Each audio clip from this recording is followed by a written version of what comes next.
ये है दिल्ली दर्पण। इतने दिनों में वो फाइल दबा के क्यों बैठे थे, इसका जवाब दे। 11 तारीख को फाइल उपराज्यपाल कार्यालय जाती है। ये बात सबको मालूम है कि 13, 14, 15 ये सप्ताह जो है, बैसाखी, अम्बेडकर जयंती, राष्ट्रीय अवकाश है, छुट्टियां हैं, ये सबको मालूम है, परिवेश को मालूम, दिल्ली को मालूम है। तो जानबूझ के वो आज का दिन चुनती हैं, लेकिन दुर्भाग्य से उनकी जानकारी अधूरी रहती है। जिस समय वो प्रेस कॉन्फ्रेंस कर रही थी, उससे पहले एलजी साहब दिल्ली की जनता के हित के लिए वो सब्सिडी की फाइल पास कर चुके थे।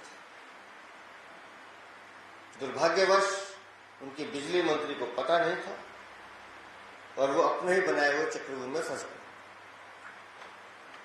आप मीडिया हाइट ले सकती हैं, टीवी पे आके आप बोल सकती हैं, अखबारों की सुर्खियां बना सकती हैं, लेकिन झूठ बोल के अपने गंदे चेहरे को कब तक छुपाएंगे? आपका ये चेहरा बेनकाब हो चुका है। 4 तारीख को फाइल आपने अप्रूव किया, आपके मंत्रिमंडल ने। 11 तारीख तक फाइल को आप दबा के बैठे रहे, इस इंतजार में कि जब सप्ताहांत आएगा हमें माननीय उपराज्यपाल पर कुछ ना कुछ आरोप, टीका टिप्पणी करनी है, उनको डिफेम करने की कोशिश करनी है। इसलिए हमने ये 14 अम्बेडकर का दिन चुना।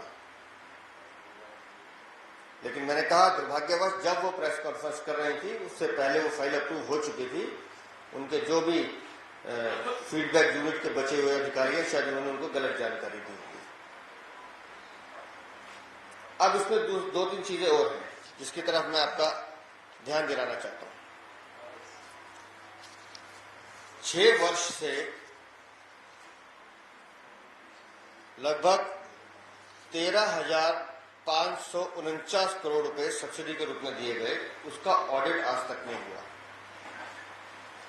उसकी ऑडिट की बात अरविंद केजरीवाल क्यों नहीं करते? मैं बिजली कंपनी की बात कर रहा हूं, जो सब्सिडी या उनको बिजली कंपनी को जो पैसा दिया गया। अब जब एलजी साहब ने कहा कि सब्सिडी, इसकी पावर का ऑडिट कराई जाए, तो सीएम साहब ने कहा कि हम ऑडिट कराएंगे। लेकिन उसके बाद क्या,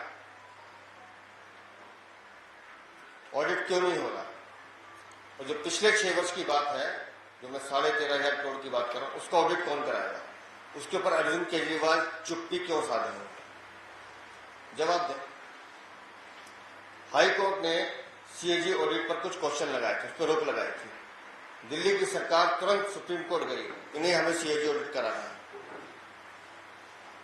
पिछले 7 साल से वो फाइल सुप्रीम कोर्ट में पेंडिंग पड़ी है।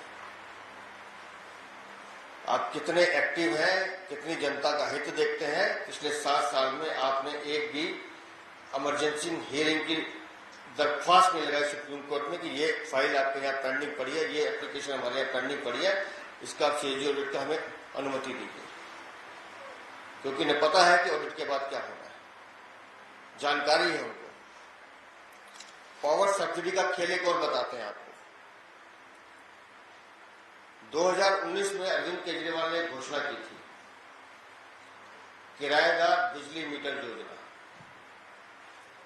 मैं आज आपके माध्यम से उनसे पूछना चाहता हूं कि वो ये बताएं कि इस योजना का क्या हुआ। दिल्ली के कितने किराएदारों को फ्री बिजली मिली है पिछले 8 सालों में? उसका जवाब दें। वो नहीं बोलेंगे, वो सीएजी ऑडिट नहीं करवाएंगे, वो 8-8 दिन फाइल दबा के बैठेंगे, झूठे आरोप लगाएंगे और पॉलिटिकल गेम खेलने का कोशिश करेंगे, जिससे दिल्ली की जनता को भ्रमित कर सके। लेकिन आज उनकी चोरी पकड़ी गई है, आज उनका चेहरा बेनकाब हुआ है। और मैं एक बार फिर उन्हीं सवालों को दोबारा दोहराता हूं कि 4 तारीख को जब मंत्रिमंडल ने फाइल क्लियर कर दी थी, तो 11 तारीख तक फाइल दबा के क्यों बैठे थे? और आज जब प्रेस कॉन्फ्रेंस आप कर रहे थे, उससे पहले माननीय उपराज्यपाल ने फाइल क्लियर कर चुके थे, वो जो हमारी जानकारी है, तो आपको ये प्रेस कॉन्फ्रेंस करने की जरूरत क्या थी? सिर्फ दुर्भावना, दुष्प्रचार, झूठे आरोप, झूठी राजनीति, ये इस आम आदमी पार्टी का काम रह गया है।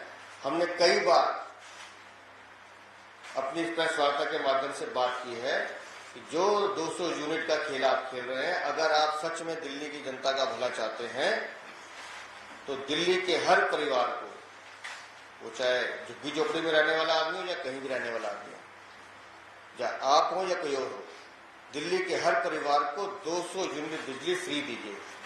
201 होते ही 200 जीरो कर देते हैं, उस प्रथा को बंद कीजिए अगर आप सही मायनों में सब्सिडी देना चाहते हैं।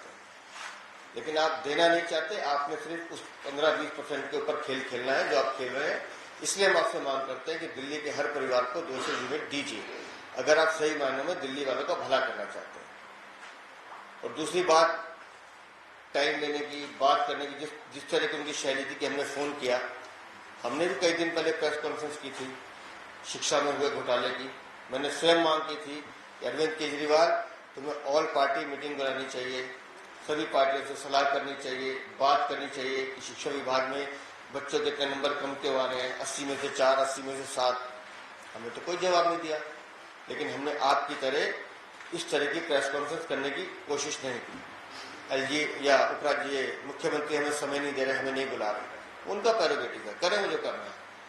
दूसरा, इस विषय से हटके, क्योंकि आज सुबह से मैं बाबा साहब अम्बेडकर की कई जयंती समारोह में मुझे जाना हुआ है। जिस बाबा साहब को पूरा हिंदुस्तान अपना आदर्श मानता है, विश्व में उनके सिद्धांतों की पूछ होती है, उनके दिखाए हुए रास्ते पर चलने का सब प्रयास करते हैं। आपकी जानकारी के लिए, अरविंद केजरीवाल और उनकी सरकार ने बाबा साहब अम्बेडकर को जो तोहफा दिया है या उस समाज को जो तोहफा दिया है, वो बताना बहुत जरूरी है। आज राष्ट्रीय अवकाश घोषित होने के बावजूद बाबा साहब अम्बेडकर की जयंती पे जिस शराब से अरविंद केजरीवाल ने करोड़ों रुपए कमाए हैं, वो दुकानें आज भी खुली हैं। उसके लिए मैं अरविंद केजरीवाल को बधाई देता हूँ। बहुत बहुत धन्यवाद। लेटेस्ट खबरों के लिए सब्सक्राइब करें हमारा YouTube चैनल या फिर लॉग ऑन करें www.delhidarpantv.com। खबरों की कवरेज और विज्ञापनों के लिए संपर्क करें इस नंबर पर।